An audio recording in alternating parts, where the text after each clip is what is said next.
வணக்கம். 11ஆம் வகுப்பு கணங்கள், தொடர்புகள் மற்றும் சார்புகளில் பயிற்சி 1.1ல் 4வதுல 3வது கணக்கு பார்க்குறோம். இப்போ a = 1 2 3 4, b = 1 3, ரெண்டு கணங்கள் எடுத்துக்கிறோம். ஃபஸ்ட்டு வந்து லெஃப்ட் ஹேண்ட் சைடில் a × b வெட்டு b × a.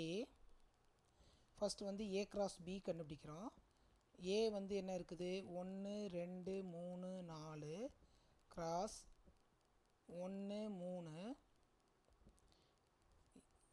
1 1 1 3, 2 1 2 3, 3 1 3 3, 4 1 4 3.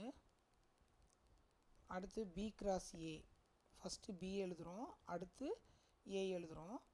1 3 இன்ட்டு a வந்து என்ன இருக்குதுன்னா 1 2 3 4 இருக்குது.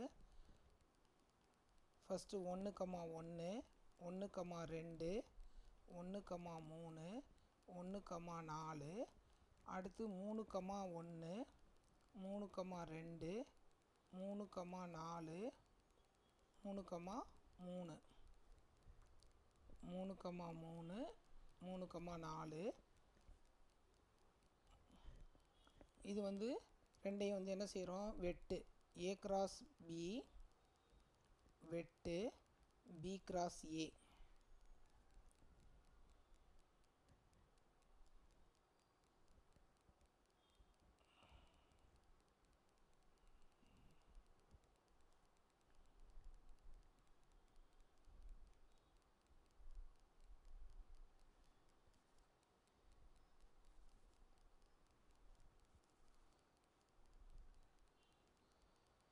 இந்த ரெண்டுக்கும் பொதுவாக என்னென்னலாம் இருக்குதுன்னு பார்க்கோம்னா 1 1, அடுத்து 1 3, அடுத்து 3 1, அடுத்து 3 3 இருக்குது.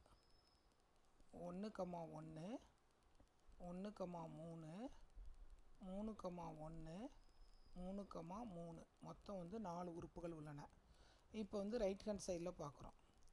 ரைட் ஹேண்ட் சைட்லேயும் அதே போல் ஃபஸ்ட்டு வந்து a வெட்டு b. a வெட்டு bன்னு பார்க்கும்போது ஏக்கும் பிக்கும் எது பொதுவாக இருக்குது, 1 3 தான் பொதுவாக இருக்குது.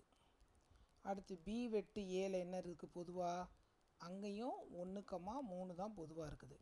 இப்போ இந்த ரெண்டையும் வந்து நம்ம என்ன செய்கிறோம், இது பெருக்கிறோம். b வெட்டு a பெருக்கும் போது என்ன வரும் உனக்கு, 1 1 1 3 3 1 3 3. அப்போனா left hand side = right hand side. உறுப்புகள் எண்ணிக்கை வந்து நீங்கள் சின்ன நம்பராக கொடுத்தாலே போதும், உங்களுக்கு கரெக்டாக வரும். நன்றி.